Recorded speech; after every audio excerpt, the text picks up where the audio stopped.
Luwas nga napabakwit sa sakop sa Mawab Municipal Disaster Risk Reduction and Management Office pasado alas 8 kagabi Abril 3 ang mga residente sa Purok 4 ug 5, Tagmanok, Tuburan, Mawab, Davao de Oro tungod sa flash flood.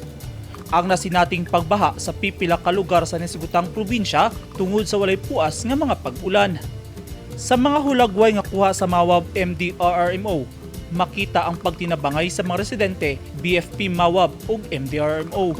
Samtang sa Katil, Davao Oriental, naglutaw ingon man nga basa ang mga paninda ug mga gamit sa usa ka residente sa Barangay San Antonio human misulod sa ilang tindahan ang tubig baha niadtong Sabado, Abril 2. Sa kuha nga mga hulagway, nagkayamukat ang mga tinda ug gamit sulod sa sari-sari store.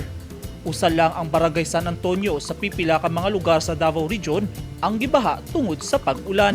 Sa Alabel, Sarangani Province, gipangtunol na sa mga apektadong residente sa Barangay Ladul ang pasiunang hinabang gikan sa lokal nga panggamhanan pinaagi sa Alabel Municipal Disaster Risk Reduction and Management Office kagahapon Abril 3. Sa updated data gikan sa Alabel MSWDO, dunay 133 ka mga panimalay ang nahaturan og ayuda ug 20 ka mga panimalay ang nahatudan sa Purok Acacia, Barangay Poblasyon.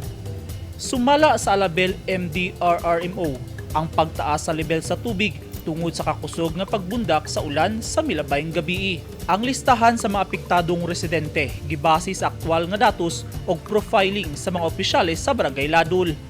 Nagpahinumdumsab ang Alabel MDRRMO sa mga residenteng namuyo dapin sa mga sapa nga kanunay magbinantayon hilabi na nga kanunay makasinati ug pagdaot sa panahon.